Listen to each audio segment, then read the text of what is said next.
from the blackest corners of your mind, they call, pulling you deep into shadow, twisting your senses, keeping you from sleep. It's time to face your darkest fears. This is Tales to Terrify.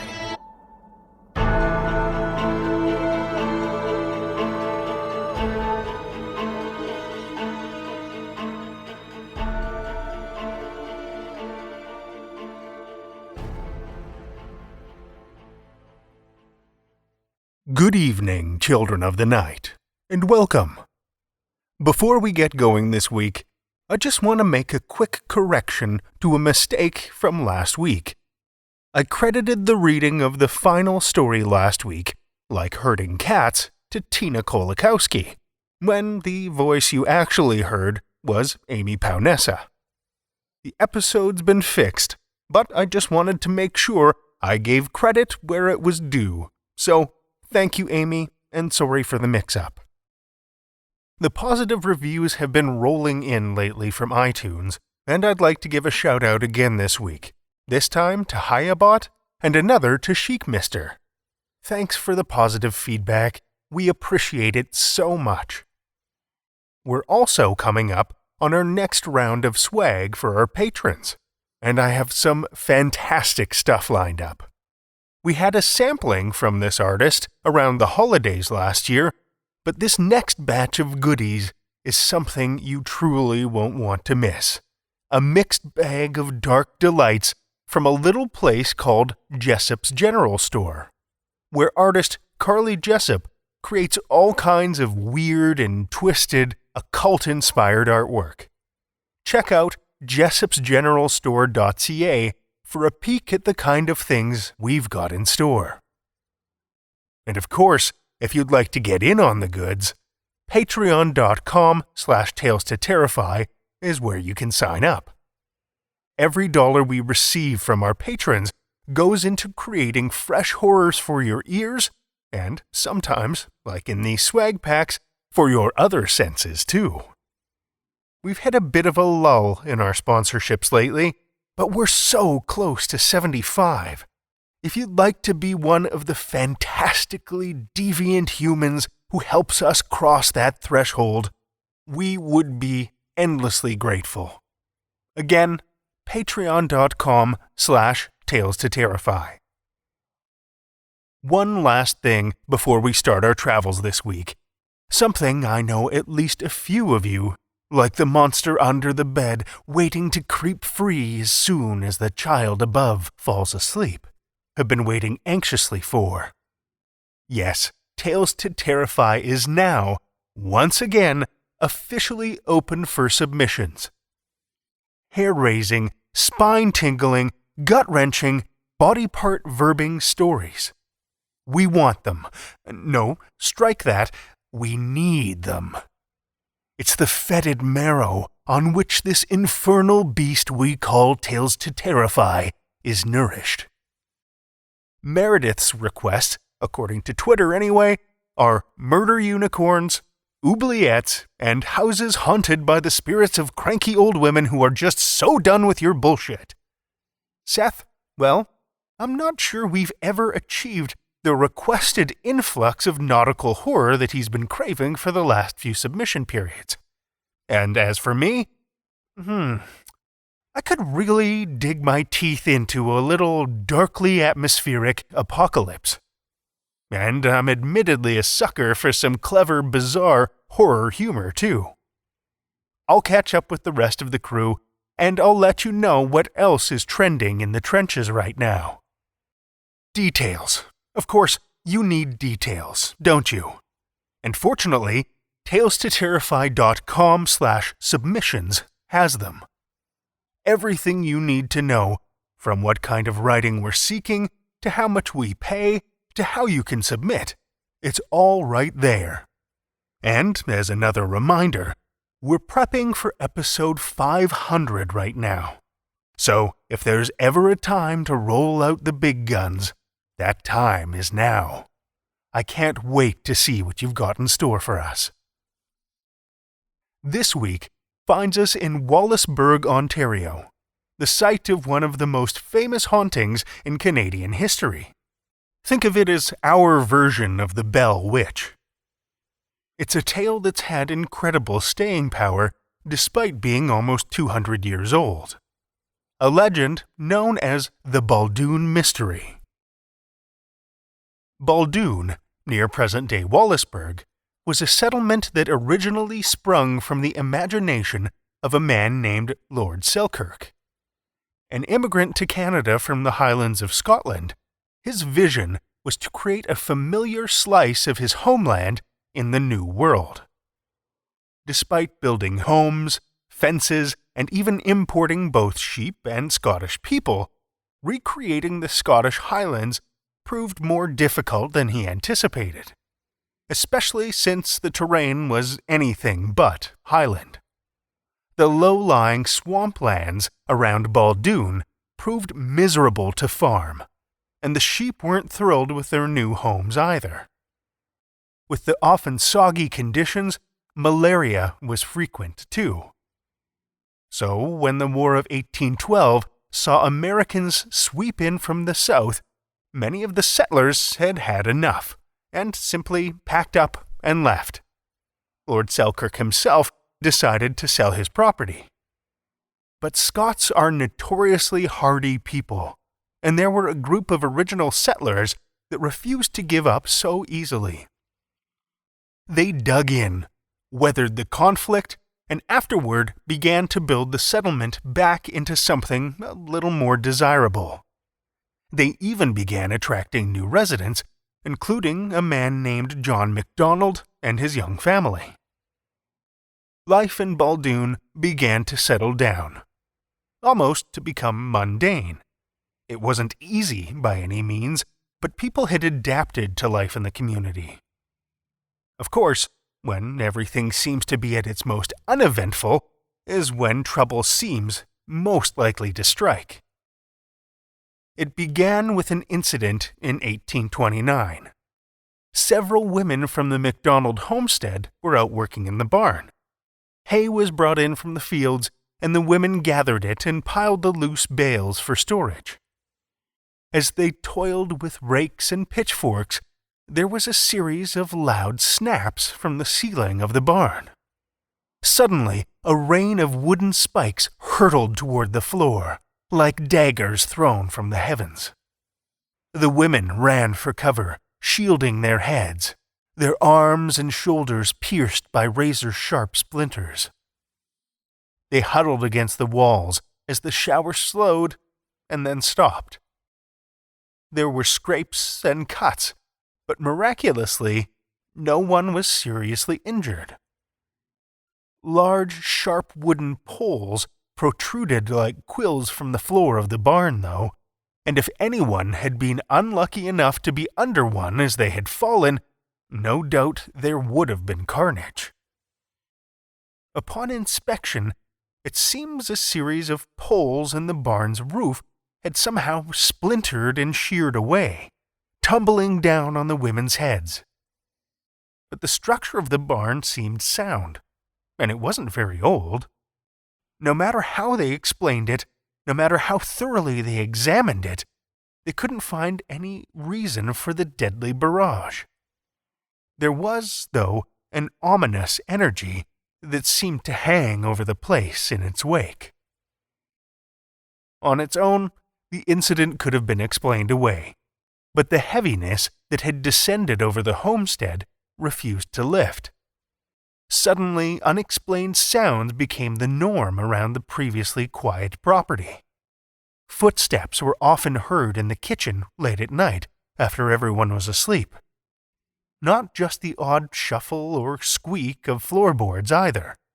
No, the footsteps were loud, heavy, and numerous. Like booted feet stepping in time to a phantom drum. But any time someone got up to investigate, the sound would immediately cease. Again the house would fall into pregnant silence. And after a couple of nights, the family would relax, be lulled into a sense of security. Right before the sound of marching feet would once again shake the house and the family from their sleep. Of course, disembodied footsteps are one thing. Annoying and unsettling, but once you get used to it, probably not all that big of a deal. An endless barrage of projectiles, though, and I don't just mean the spikes from the barn either. That's something else. One of the most common experiences the MacDonald family would have on the property is the outside of their house and outbuildings being pelted with large stones and even bullets. Not fired from a gun, mind you, but thrown hard against the exterior. Hard enough to damage siding and shatter windows. Even stranger, the projectiles didn't seem to be random. After each attack, family members would collect the rocks and bullets and dispose of them. And as the incidents increased, they began to notice a pattern. Some of the projectiles seemed familiar. So the family began marking them, drawing on the rocks and scoring unique marks into the bullets. They quickly realized the objects being thrown were the same nearly every time. But no matter how well they disposed of them, how deeply they buried them, how long they spent in a fire, or how far away they were tossed, on land or even into the river, the objects would inevitably be hurled back at the house. And it didn't seem like there was anything the MacDonalds could do to stop it. Eventually, John was forced to board up the entire house to avoid the cost and time of replacing shattered windows. Not to mention, the repetitive dull thump of objects on wood was a lot better than the jarring smash of glass. More frightening still, though, were the frequent fires that seemed to spring up out of nowhere. Without any telltale smoldering or smoke, with no clear source of ignition, flames would suddenly flare to life. In one case, more than a dozen separate fires sprang up spontaneously around the property. The family rushed to put them out, but as each one was doused, a new one would spring up elsewhere. These weren't your regular wildfires brought on by dry grass and hot weather, either. It didn't seem to matter what the conditions were like, dry or soggy, warm or rainy. But the most terrifying incident of all didn't happen around the property, but within the house itself. One evening, the family and several of their staff were sitting around the living room after the evening meal.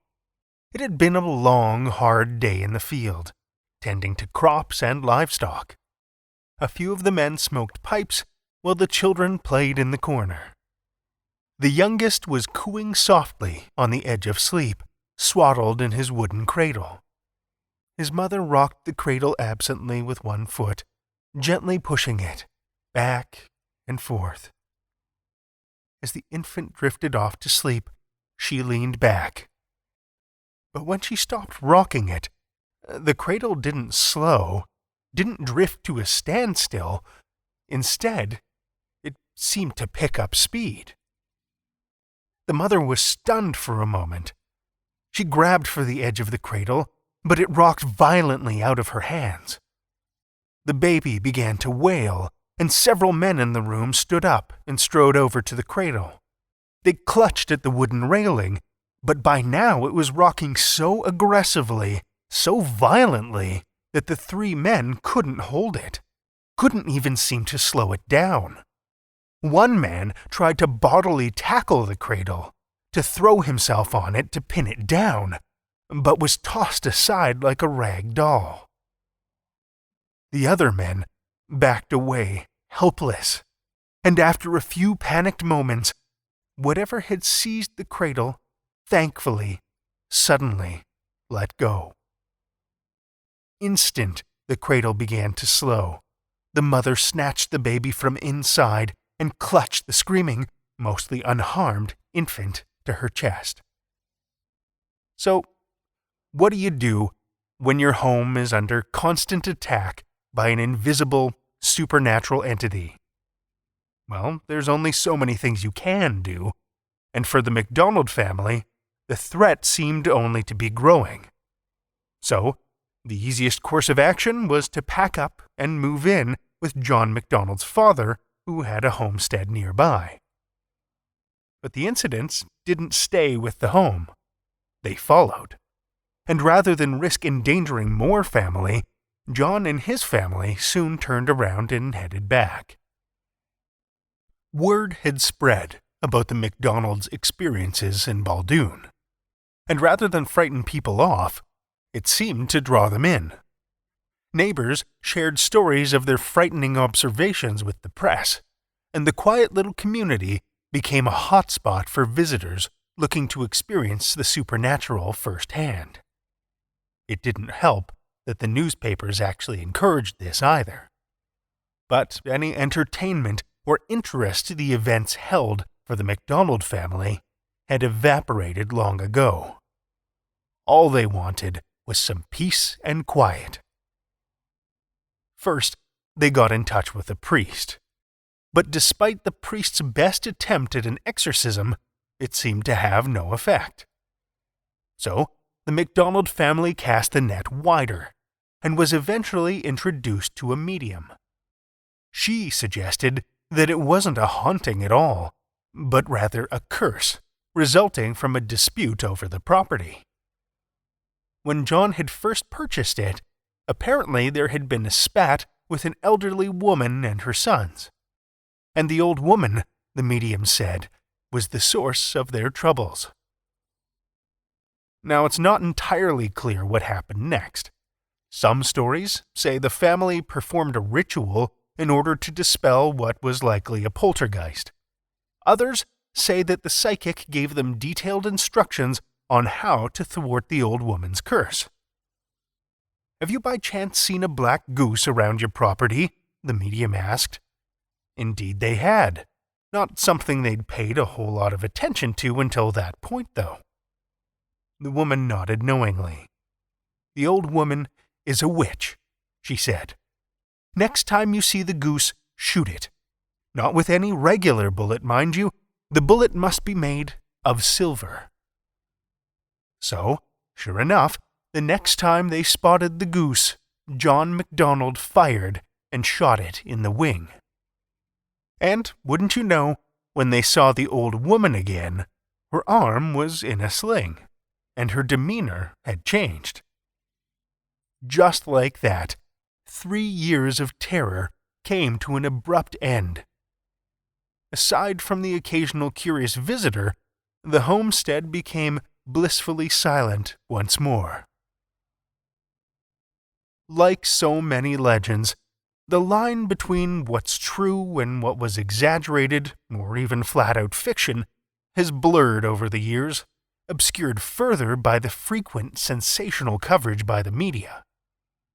But on December 22nd of 1930, the property appeared in the headlines one last time. The caption of Vancouver's Daily Province newspaper reads, "Baldoon curse strikes again after 100 years. The curse of the Baldoon, striking and destroying after 100 years of impotence, has consumed with mysterious midnight fire the famous haunted house." We have one tale for you this evening, which comes to us from Caitlin Marceau. Caitlin Marceau is an author and professional editor living and working in Montreal. She holds a BA in creative writing and is a member of the Horror Writers Association. If she's not covered in ink or wading through stacks of paper, you can find her ranting about issues in pop culture or nerding out over a good book. For more, visit caitlinmarceau.ca. Children of the Night, join me for Caitlin Marceau's Infected, first published in Sanitarium magazine, issue number 21.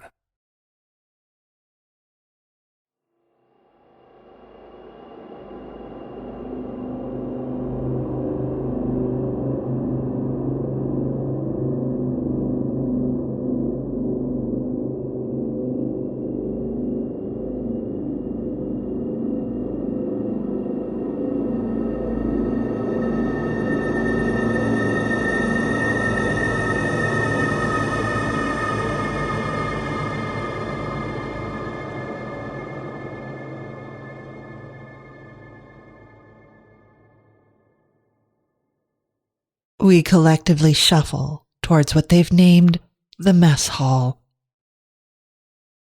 The chain-link fence clinks in the wind. Our stomachs growl loud. At first, I think I'm the only one who hears it. The gurgling and churning of acid and digestive fluids in an empty stomach. But the guards tighten their grips on the guns and put another foot between themselves and the fence. It's cold out, but the air feels good on my skin, cooling the sweat beating on my forehead. The building in front of us is broken and run down. In its day, it would have been beautiful. A tower made of polished glass jutting out of the city skyline like a monument to human innovation. Now, it stands before us, cracked and covered in dirt. The front door has been removed from its hinges, leaving the building open and uninviting. We walk in, some slow, some eager, all ravenous. The scent of meat is strong enough to fill the yard, and it draws us in. My heart hammers, nostrils flare, and I swallow the saliva pooling in my mouth. I pass through the entrance, eyeing one of the empty places at a picnic table deep within. The room, what would have once been the lobby, looks as run down as the exterior. Most of the walls are covered in what could pass for Jackson Pollock paintings. Most of old blood and mud. The original gold paint, what little of it is still showing, is dull. Holes, some with the bullets still lodged inside, hide amongst the stains. The marble floor is cracked and chipped, marked by conflicts past. Where a receptionist once sat is a cage, not to keep things in, but to keep us out. The guard inside doesn't look convinced the cage can hold back much. As he taps on the chain fencing with the butt of his gun when we get too close.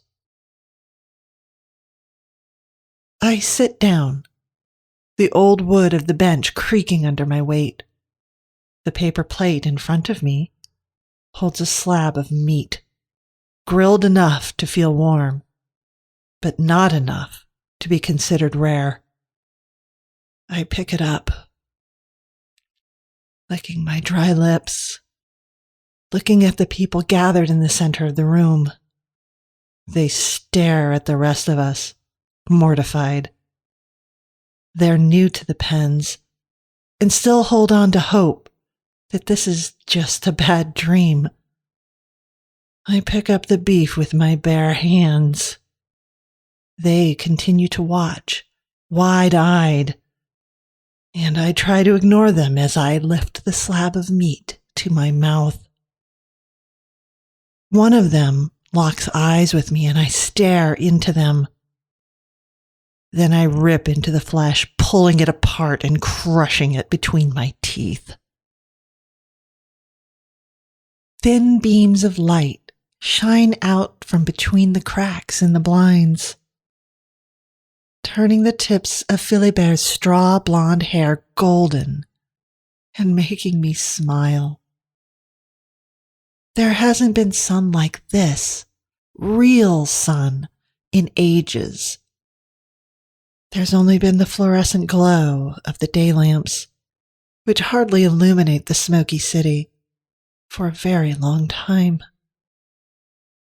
It makes me happy, warming me from the pit of my stomach to the tips of my fingers. Today feels like a good day. I stretch out in the hard bed, waking tired limbs and finding comfort in the rough sheets that scratch my skin. It's almost time to get up. I know the morning siren's going to ring any minute now. But I don't want to leave this spot. I want to spend the day looking at the sunshine from the warmth of my bed. I want to pull off the blinds and soak it all up, absorb as much as I can before it's gone again. I push myself closer to Philibert, enjoying the warmth his body radiates in the cold room. He's hogged most of the blankets, again, and has rolled halfway onto my side of the mattress. He snores lightly, enough to keep me up when I'm trying to fall asleep, but not loud enough to wake me once I'm under, and nestles into his pillow. I curl up beside him, pulling on the sheets to better cover myself against the fall cold. He opens his eyes and frowns, rolling himself over to his side of the bed again. "Your skin's ice cold, woman," he says sleepily. "Don't rub up against me with it." He pushes some of the blankets towards me, warm from his body heat, and I bury myself in them. He sighs as I cuddle up to his back, tossing an arm over his side and touching his chest lazily. My hand trails slowly down, playing with the waist of his boxers. And I notice the tips of his mouth pull up in a tired smile. He sighs even louder as the siren to wake the city wails and interrupts the moment. He grumbles to himself as he gets out of bed, kicking the blankets off and heading to the washroom. I watch him walk, enjoying the way his muscles move under the skin of his lean frame. He crosses the small room, walking quickly on the cold, scratched floor, and closes the bathroom door behind him. There's the squeaking of the taps, then the familiar sound of water beating against the ceramic of the tub. "Hey!" I call to him through the door. "It's supposed to be my turn for a shower. You had one yesterday." He doesn't answer me, and I realize he probably can't hear me under all the water. I hop out of bed, crossing the room in a few quick strides, and open the washroom door a crack. "Philibert, it's my turn for a shower today. What are you doing?" "I need one." "You had your turn yesterday." He doesn't say anything, just continues to soap up behind the shower doors. "Philibert, can't you just take yours tomorrow, Tiff? I have to go into work, and I'm all sweaty from helping to rebuild the school in the East District yesterday. You have the day off, so take yours tomorrow, okay?" He sounds frustrated, and he does have a point. It's not like I have anywhere important to be today. "Sure, yeah, no problem." I close the door behind me and head further down the hall to the kitchen. The walls on the way are empty. No photos hung in glass frames. Holes and scratches from nails poorly hammered adorn them instead. The memories safe in our heads, and the paper saved for something more useful. Only a finger painting, Philibert's name and mine, and a lopsided heart hints to some kind of life inside this unit. I walk into the kitchen, stomach growling, and search for something to eat. The floor is covered in all different tiles, a mosaic of anything that would fit and stick to the ground. The counters are old and stained by older food that wasn't able to be fully washed off. The doors are off two of the cupboards, and the wooden door of the pantry doesn't match. I like how it looks, a patchwork kitchen, and how it reminds me of the quilts my mother used to make for me growing up. Bits and pieces of everything around me, all stuck together to make something new. I pull a box of cereal from the shelf, then measure a perfect cup, dumping it into a chipped orange bowl. The cereal is brown and looks like something I may have fed my guinea pig when it was still alive.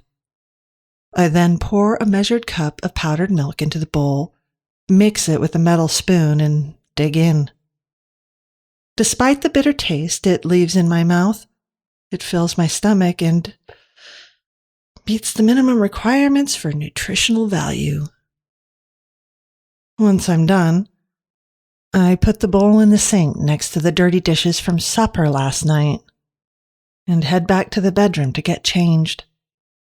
Philibert's nearly done dressing, in the brown pants and navy top fresh from the laundry complex. The shirt is too loose on him and the pants are too tight, but there's nothing he can do but hope that the next batch of uniforms they send fit better. They wash all the soiled uniforms together and deliver clean ones once a week. All the sizes are standardized, and even though he's a medium, the uniforms never fit him like they should. "What are your plans for lunch?" I ask, pulling my civilian clothes from the bottom drawer of the dresser. "The same as always. Why?" "Well, I was thinking maybe we could go over to Sarah's for lunch. We haven't seen her in a while, and I know she has the day off. Plus, her kids will be at school." He pulls the shirt tight, making sure it's neatly tucked into his pants, then runs his fingers over the collar to check it's properly folded. "I mean, if you have too much work to do, that's fine. I'll go alone, or maybe we can see her tonight." No, that should be fine," he says quickly, picking his card key off the nightstand and slipping it into his breast pocket. The second siren wails, telling the city the workday is about to begin. He crosses the room and kisses me quickly on the lips before rushing off down the hall. Fabric rustles, followed by a zipper sliding closed. "Love you," I call after him, hoping he heard me over the loud slam of the door. I head to the washroom and run a cloth under the warm water, careful to use only what I need. Once the hot water tank is empty, it stays empty until the end of the week. I still need a shower tomorrow, and dishes still need to get done. I wash myself down and rinse the rag out, leaving it to dry on the edge of the sink. I quickly brush my teeth and try to comb out my long brown waves, eager to spend as much time in the sun as I can before the night comes. The plastic teeth pull painfully at the knots in my hair, making me grimace. I put the comb on the bathroom shelf, tie my locks back in a ponytail, and hurriedly pull my clothes on. The gray pants and t-shirt wash out my already pale skin, but at least they fit me properly. I sit on the edge of the bed and pull on my socks. A beam of light falls across my face, making me smile. I wipe my mouth with the back of my hand.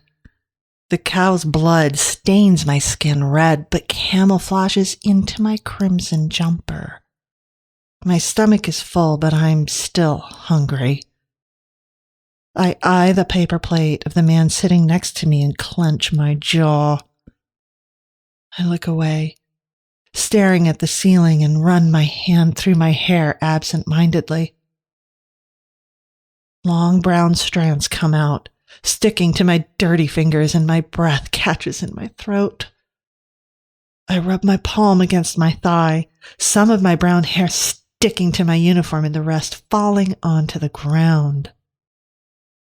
My hands begin to quiver, so I interlace my fingers and place them in my lap, trying to think about anything other than the slab of half-eaten meat next to me or how my body is beginning to shut down. I must look like Martha did when I saw her last, her curly black hair falling out like a cancer patient in chemo, dark circles under her eyes, jaundice creeping into her olive skin. It was only a few days ago that they moved her to Pen B. I wonder if she ever saw her boyfriend again, or if he recognized her through his fever. I wonder if Philibert will know me when he sees me again. If he'll cry at my patchy scalp and bluing nails.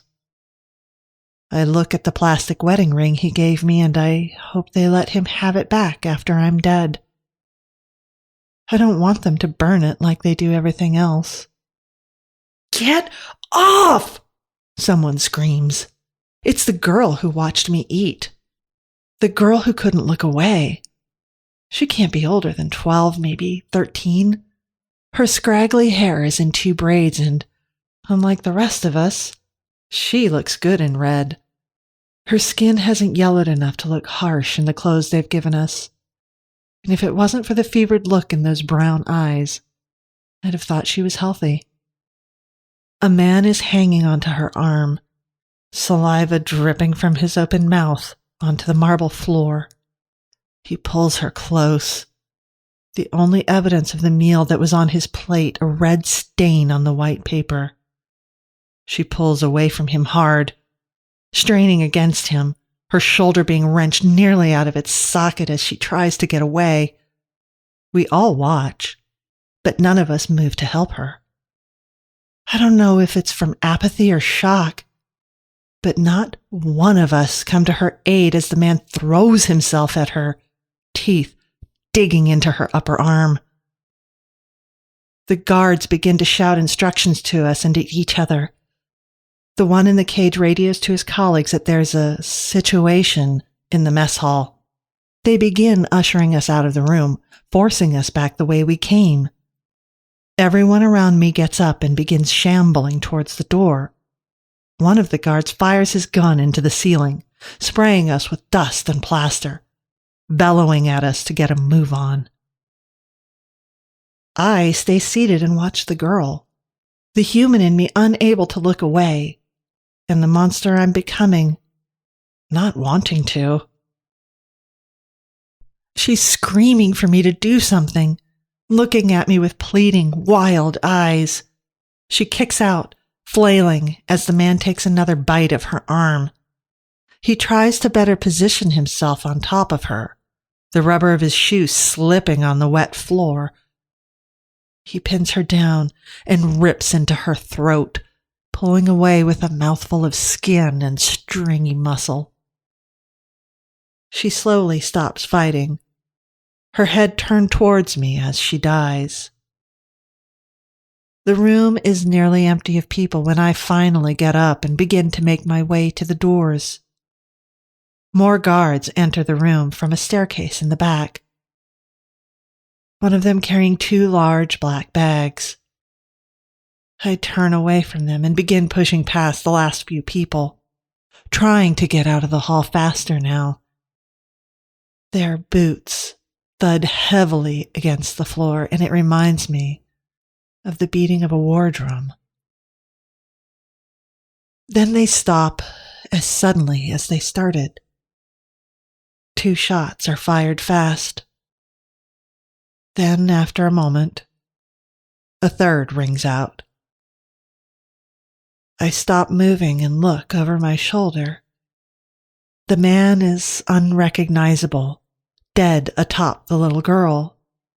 Even though her head is turned away, gaze fixed on where I sat, I can feel her eyes watching me. As I move into the yard, I realize the answer to my question is no. How could I expect Philibert to recognize me when even I don't? The city used to be so beautiful in the fall. The leaves on the trees turning orange and red, squirrels running over lawns in search of food for the winter. The air cool enough for a coat, but warm enough for a walk. Now, everything's cold and gray. Gray and brown, really. Dry grass, earth, and ash. Gardens are empty and starved of water. Dirt and dust coats the buildings, so heavily in places that it's hard to remember them without tinted windows. I walk carefully, planning out each step before I take it. There isn't much in the way of rubble to trip on, most of it having been collected and taken away to the waste pile. They try to reuse or recycle as much as they can from the demolished homes. But whatever can't be given new life sits in the massive garbage heap. The small stones and cracks are what threaten to twist my ankles as I walk. But those always used to trip me up when I'd wear stilettos and pants a size too tight. I smile, enjoying the memories of high heels and days gone by. I roll the sleeves of my jacket up, wanting to keep from the cold, but also wanting to feel sun on my skin for the first time in weeks. When the bombs went off during the panic, we couldn't see the sun in the sky for months. Then, slowly, we began to see the shape of the sun from behind the clouds of smoke and dust. Now it's starting to peek out from behind the smog. But we all know it's going to be a long time before the air is clear enough for it to light up the city like it once did.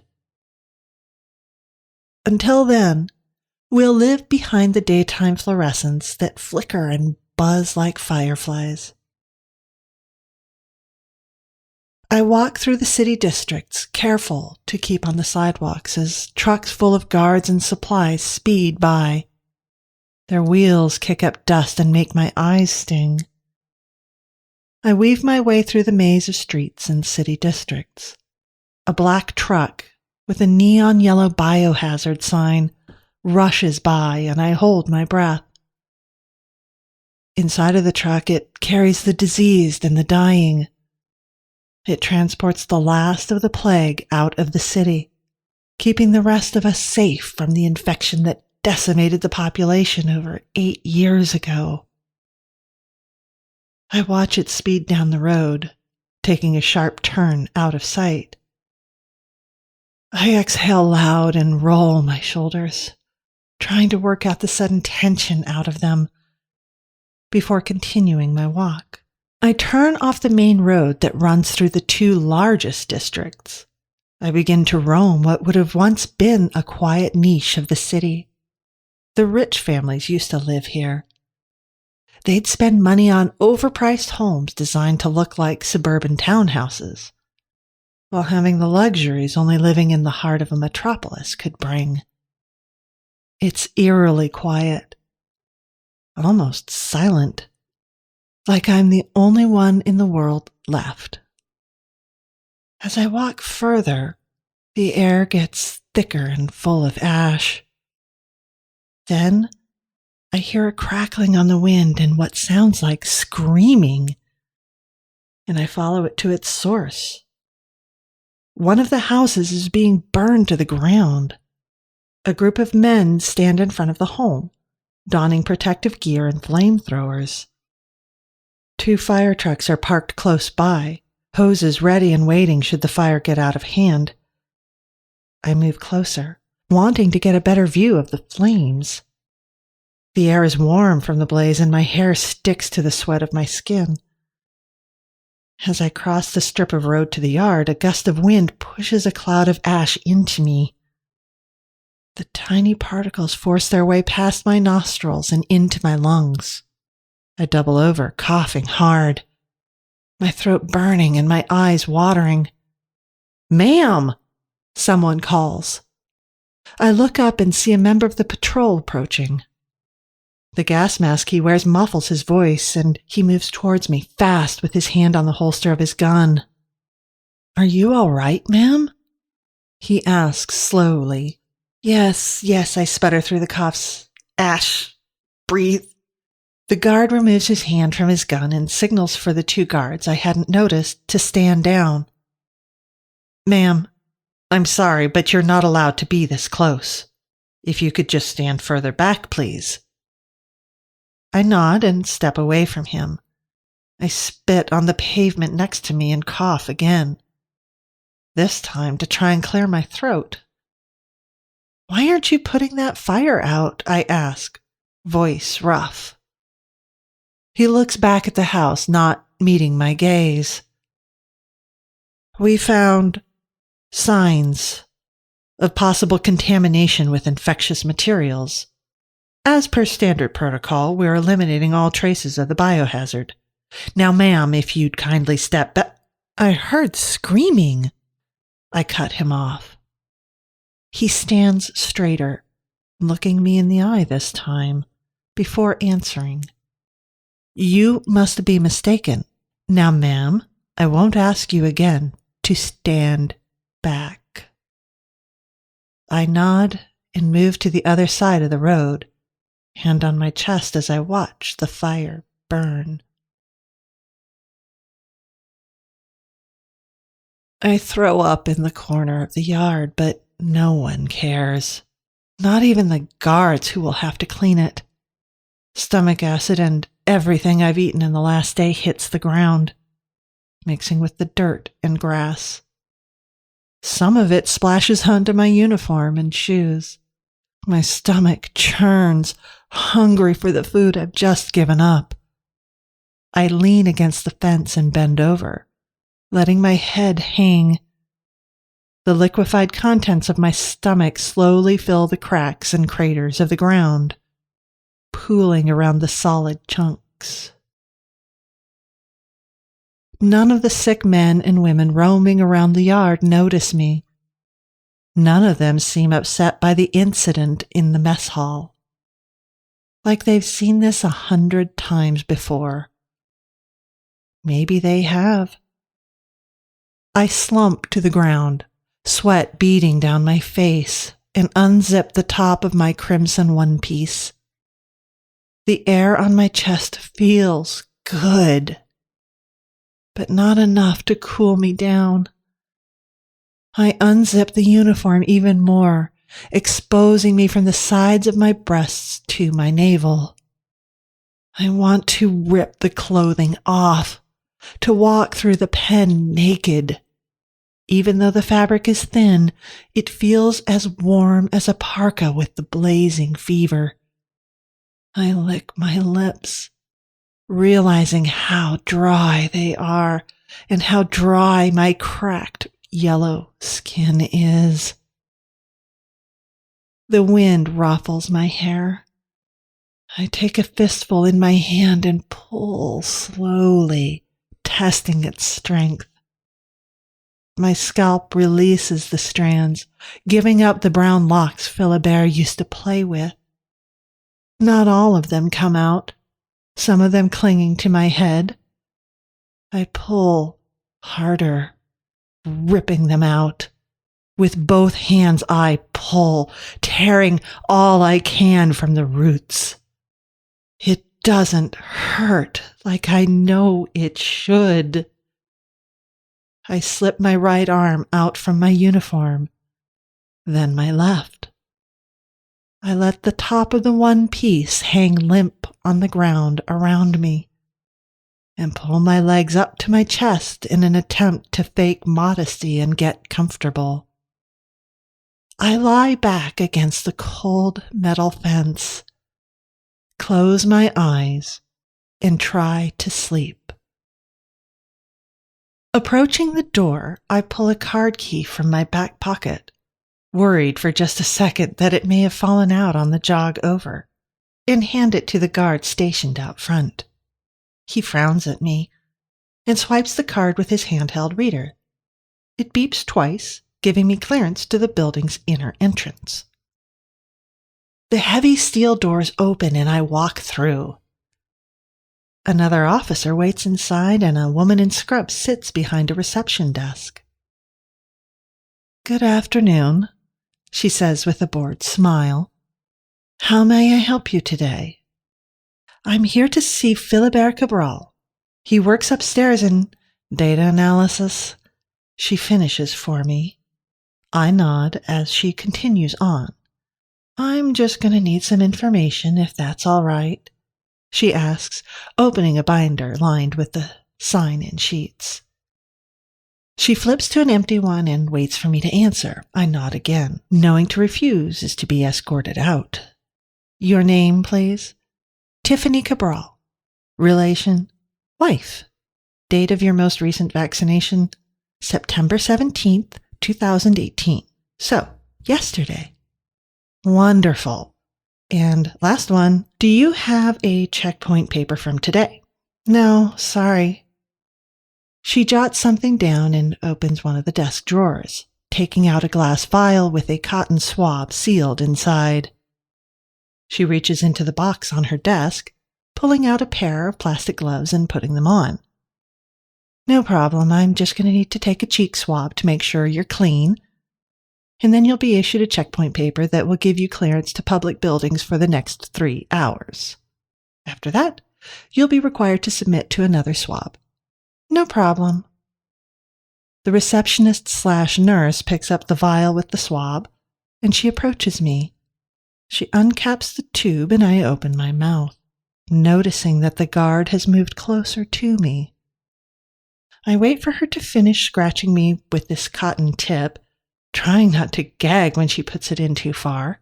She puts the swab back into the glass and walks back to her desk.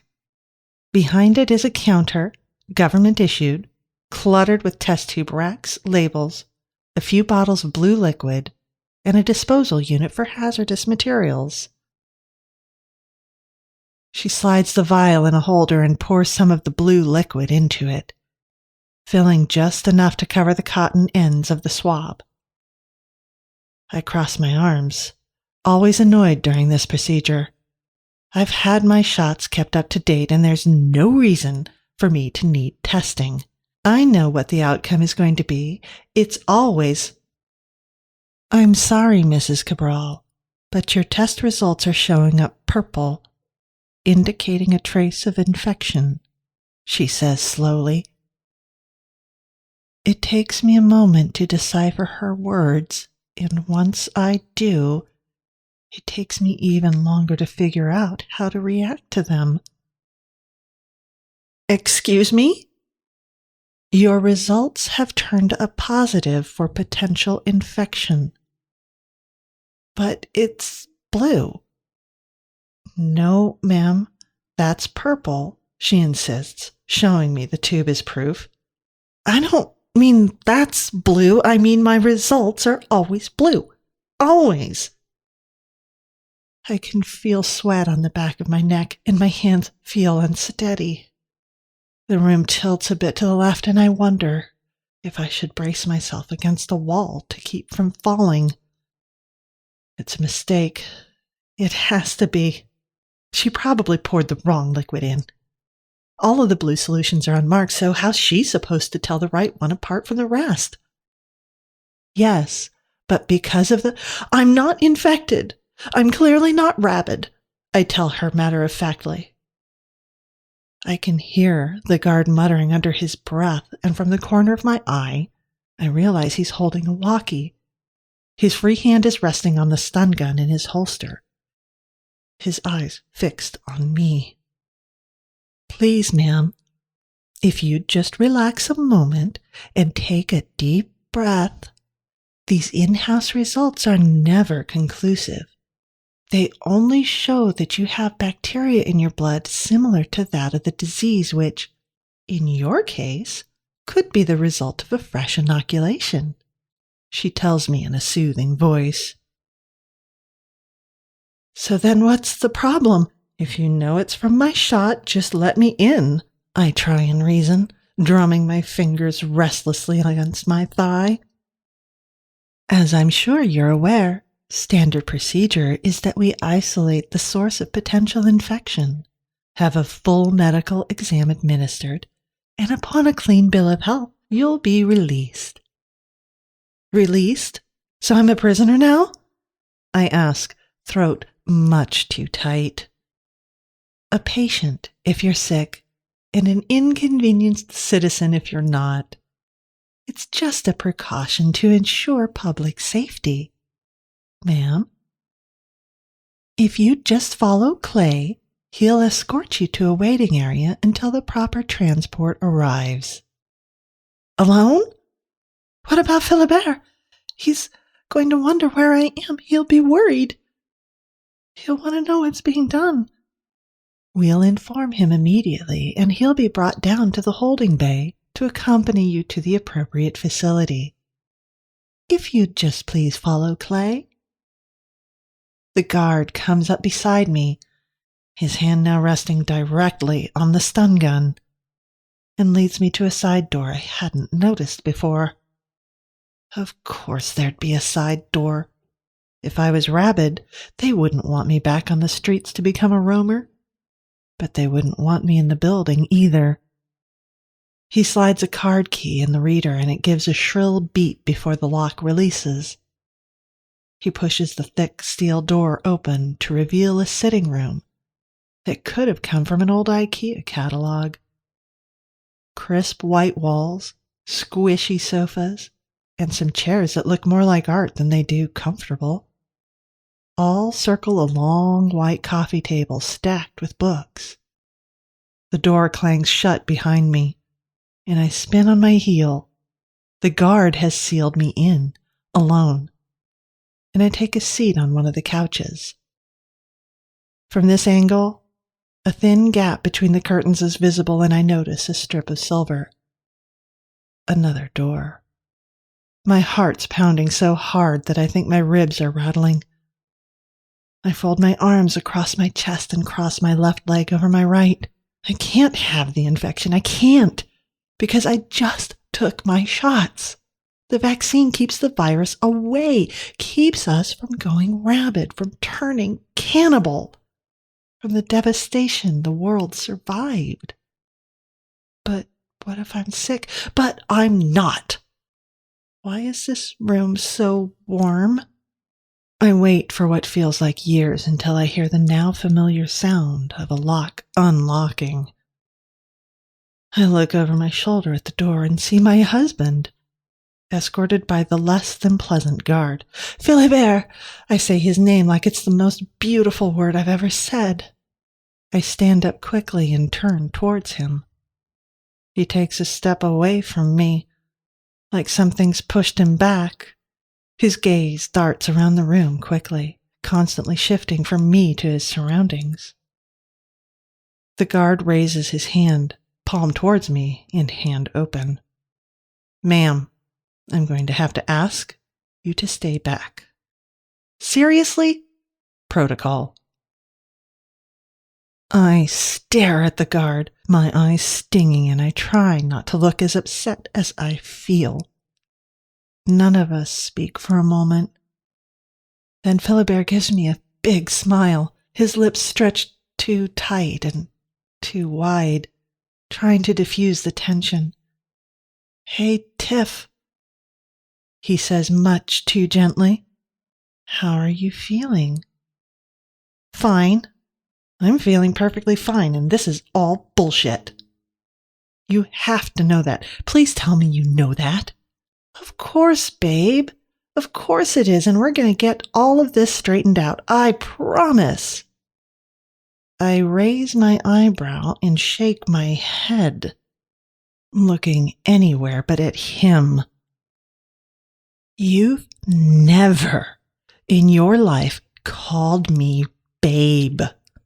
So don't start now. Don't try to fucking pacify me with a pet name. Okay? I say loudly. The guard moves forward, ready to jump between us should I suddenly spring forward and attack. I'm sorry, I say, taking a step back. I'm just really stressed, okay? Yeah, Tiff, I know. But you're going to be fine. The transport is going to be here soon. They'll run a few tests, ask you a few questions, and I'll meet you there in a couple hours, he tells me, stepping out from behind the guard. Meet me there? Aren't you coming with me? Philibert clears his throat and straightens his shirt before answering. His face seems flushed and he won't meet my gaze. They need me to answer a few questions about you to help them retrace your steps, what you do, who you've been with the last 24 hours, that kind of stuff. The second they're done, I'll head right over. Why would they ask you where I've been? You've been here all day. It's not like you're going to know. And who I've been with? Sexually? Just you, and you know that. He shifts his weight from foot to foot. Tiff, I know, but that's what they want, so I'm going to be as helpful as I can. Anything to help you get better is my priority. I'm not sick. The guard points the stun gun directly at my chest. I know you're not, Tiff. We'll get all this sorted and you'll be out in no time, promise. Philibert walks away from me and heads to the door. The guard backs up, not turning his back to me, and swipes his card key in the reader. The door opens with another beep. I'll see you in a bit, Tiff, Philibert says as he steps through to the other side. The guard follows him through, gun still raised, and shuts the door behind them. I wake up in a room as naked as I feel. No single piece of furniture adorns the small quarters. The light fixtures are flat and too high for me to reach, and there's no doorknob where the door is. 3 of the walls are white and, like everything else in these pens, show signs of a struggle. Old stains peek out from under hasty paint jobs. Scratches cover the floor and dig deep into the plaster on the walls. The 4th wall is made of glass, and I see another room like this one on the other side. I'm curled in the fetal position, my crimson jumper replaced by a white hospital gown. My wedding band is still on my finger. For the first time since being infected, I don't feel warm. My skin isn't hot or too tight on my body. I feel healthy again. I feel better. I push myself into a sitting position and smile as the wood underneath me feels cold. Cold! I run my hands over my scalp and the skin is smooth and soft. I inspect my arms, my legs, and I even pull my gown up to run my hands over my chest. The scars and marks that littered my body are gone. I feel like me again. In the other room, the door opens and Philibert walks in. Mrs. Cabral, a man asks from the door behind the drapes, pushing them aside with his clipboard. Yes? I seethe from my spot on the sofa, as though there's anyone else in here. If you'd kindly bring all your personal belongings and follow me. He leads me through a narrow tunnel to an alleyway. A black truck bearing the yellow biohazard sign is parked and waiting. I stop dead in my tracks, not wanting to get a step closer to the vehicle. The guard looks at me and waits patiently for me to continue onwards. I swallow hard and keep moving. It's just a mix-up, and I need to be brave. No, not brave. Complacent. I've had my vaccination, and there's no need to be brave when I'm immune. Inside are seats fastened to the walls with harnesses to keep people secured. 2 of the seats are already occupied. One of them is a woman, late 50s, who looks as frightened as I feel. She looks at me and recoils, shrinking back into her chair. The other one, a boy in his late teens, doesn't seem to understand what's happening, and his eyes look wide and unfocused. His skin's pale, yellowing in patches, and I know he'll be rabid soon. He looks like every poster for the disease that I'd ever seen, warning us to report any and all roamers, listing the signs of infection beside the photo of someone who used to be human. Fever, bloodshot eyes, yellowing skin, incoherent speech, sexual aggression, violent outbursts, rage, and hunger. Philibert used to say the rabid want only the 3 animal Fs: to feed, fuck, and fight. The man mutters something, trying to lean forward. He's watching me now, and his eyes are void of intelligent thought. I'm not getting in this thing with him in here, I tell the officer, eyes fixed on the boy. Ma'am, the harnesses will keep him restrained, and I'll put you next to the woman on the opposite wall. I promise you, we take security measures to prevent patients from getting free.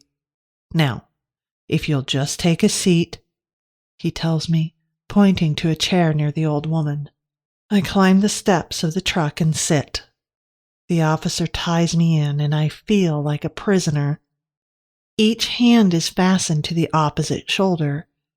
My legs are strapped to the floor of the truck, and my body is secured in a harness that looks more like a straitjacket than anything close to a seat belt.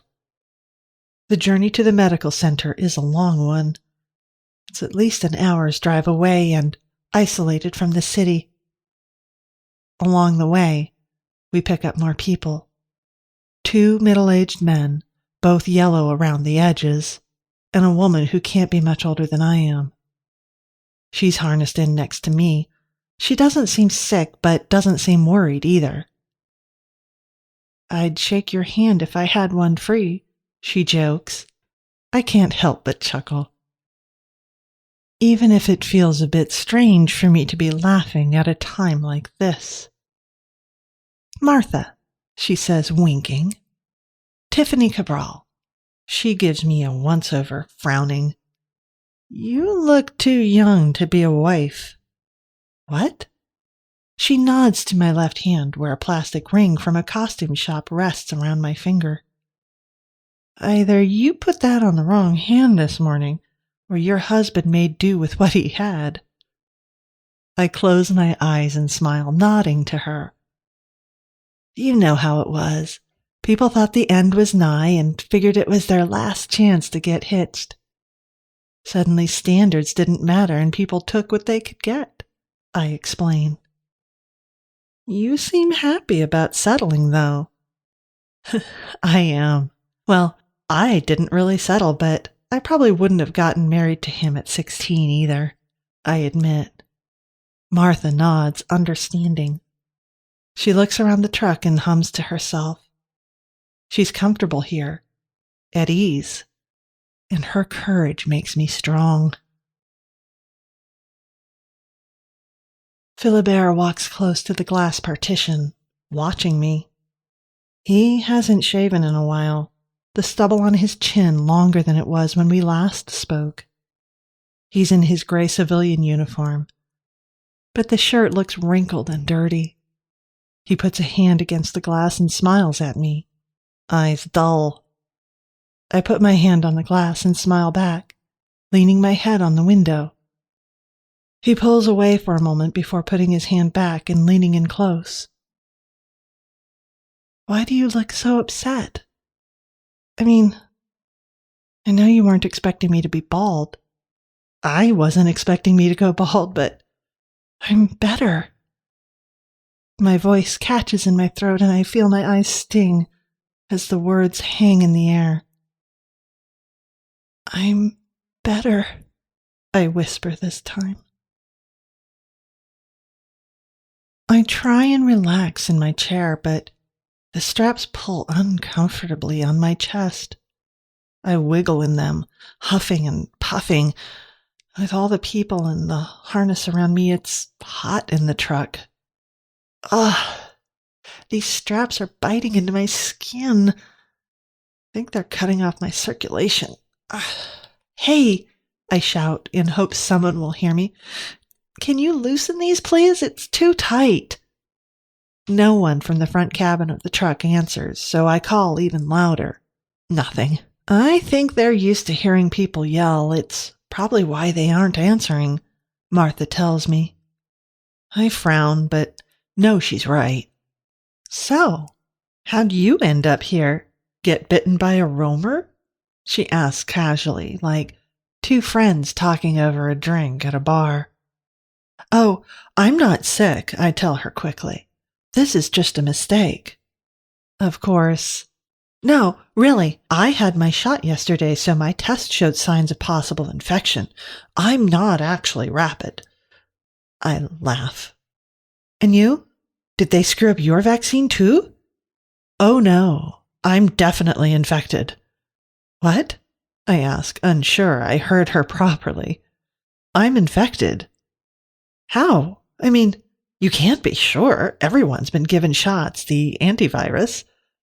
I mean, it could just be a My boyfriend came home from the plant last night. A roamer had attacked him and bit off one of his fingers. The vaccines can only do so much, you know? So we knew he was done for, a dead man walking kind of thing. She tells me in a matter-of-fact tone. Anyways, we wait the night, hoping that maybe he'll be able to fight it off. He wasn't. He started turning around breakfast. I don't want to be here without him. And I don't want him dying alone and afraid. So I slept with him for the last time. You what? I ask, horrified. Slept with him, she says calmly. They came and got him early this afternoon while I was out. When I got home and he wasn't there, I called them to come collect me. You're insane. No, it's brilliant. This way, we'll be in the pens together. We'll both turn and won't be alone. You're fucking crazy, I hiss, pulling as far away from her as I can. I'd heard rumors of suicide by Romer, but never believed them. Who would choose this for themselves?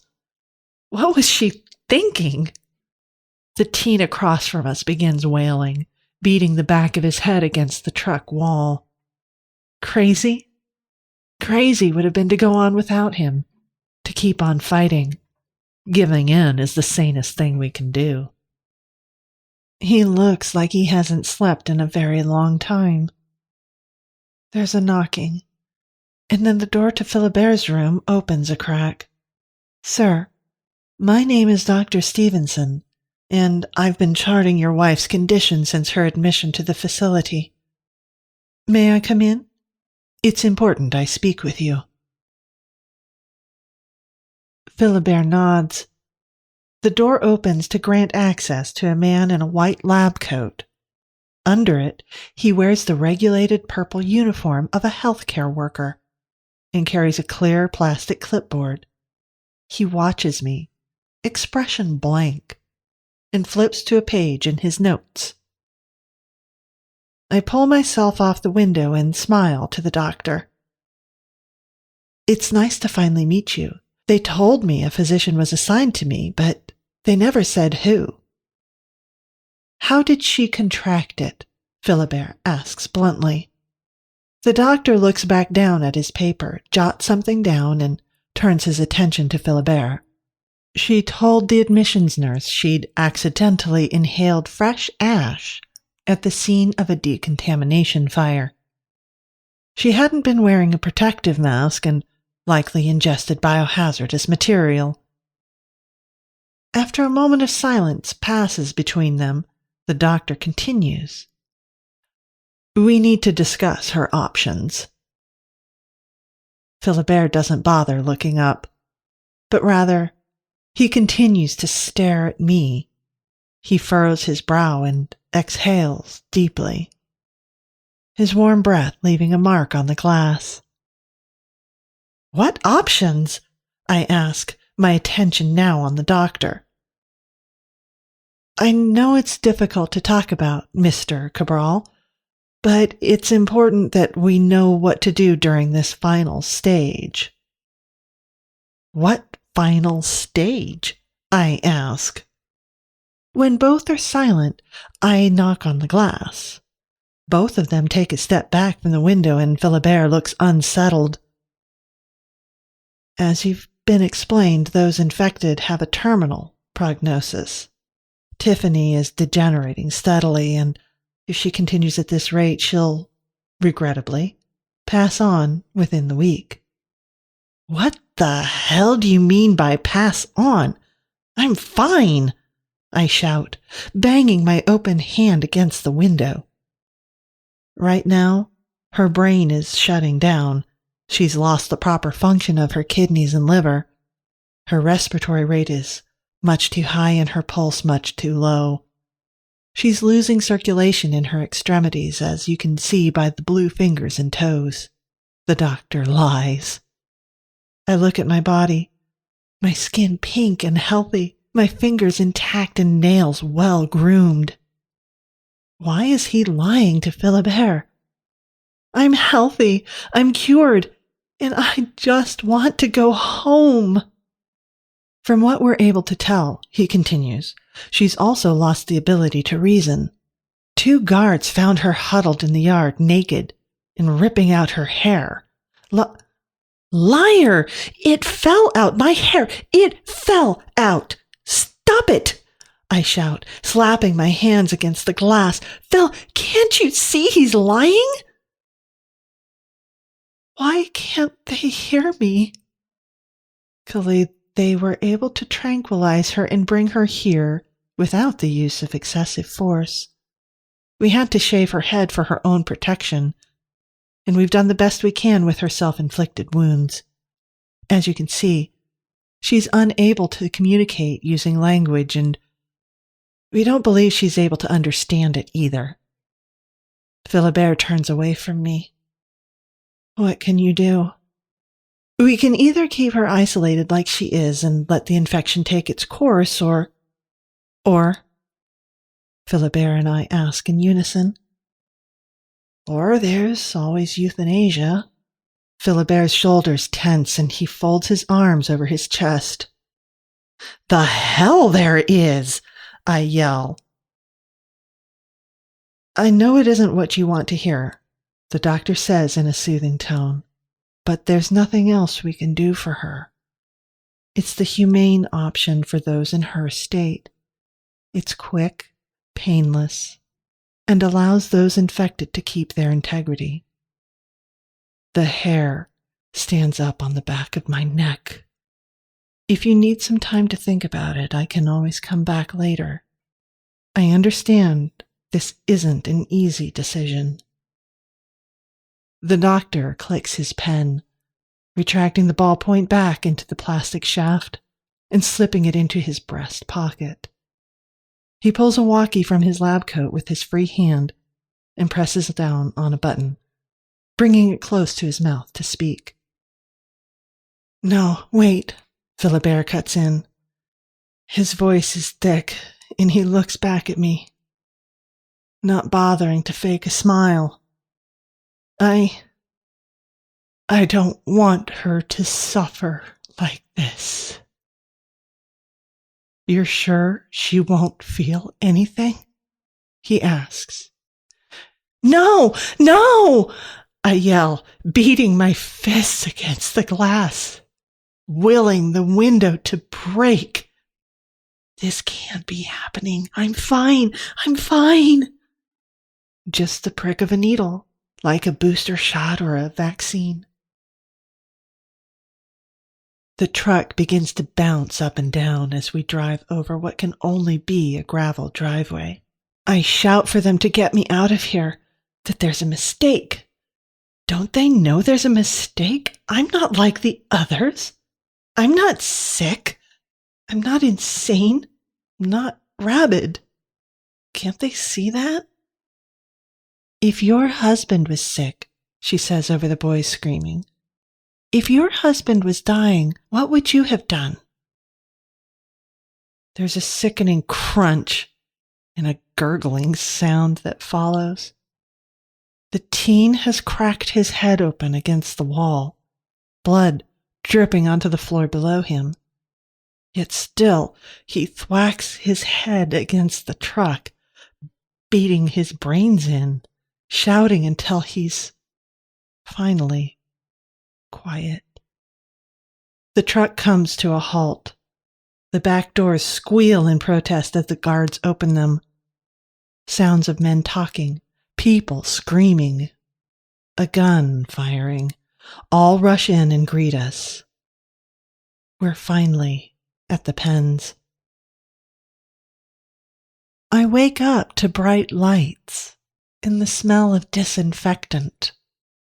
My eyes sting, and my throat feels like it's been rubbed down with sandpaper.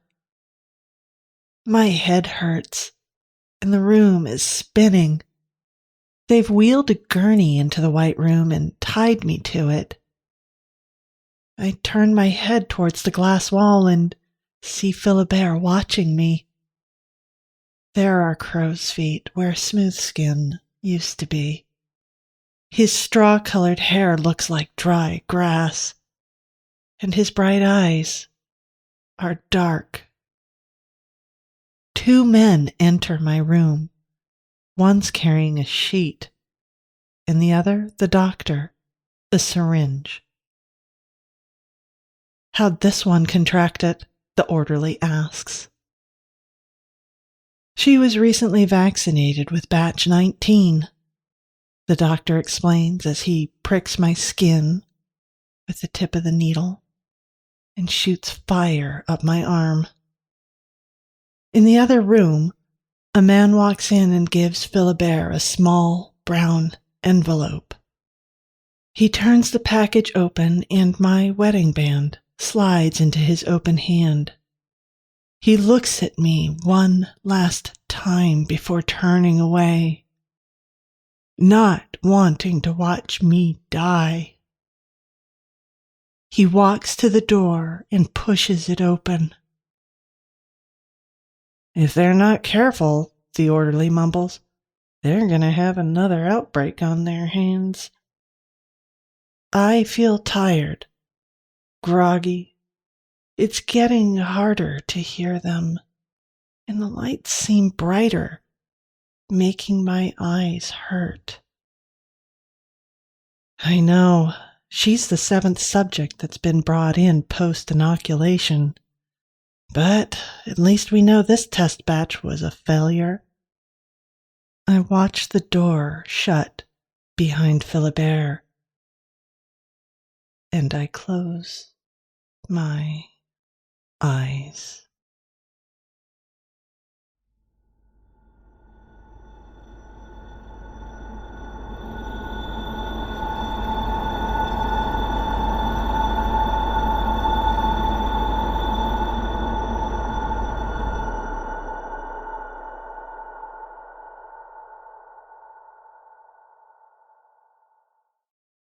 That was Caitlin Marceau's Infected, as read by Josie Babin.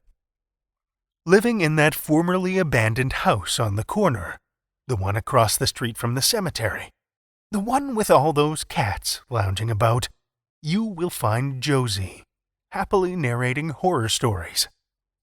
No one has seen her human companion lately, but the cats do look well fed. Not that those things have anything to do with one another. In between stories, she works on a long list of house projects and car projects. But best of all, she gets to work on lab projects, growing cells into medicine, hopefully making the world a little healthier in the not-so-far-off future. If you're ever in San Diego, stop by to say hi. She'll introduce you to her cats. Thank you, Josie.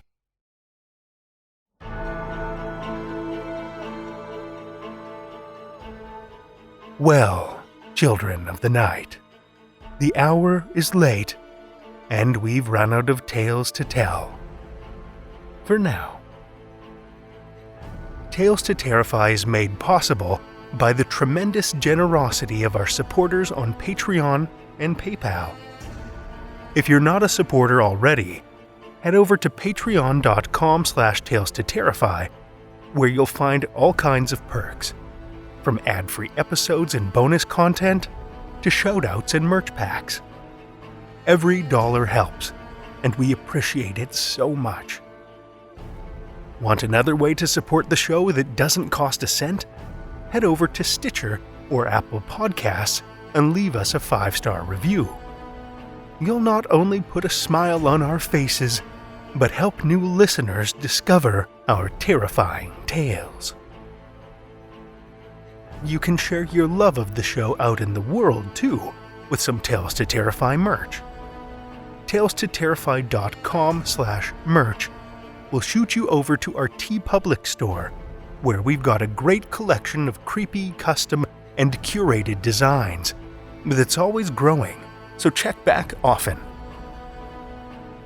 Tales to Terrify is produced by Seth Williams, Pete Morcellino, Meredith Morgenstern, Julia Zellman, Brian Rollins, and myself, Drew Sebastini, with original theme by Nebulous Entertainment.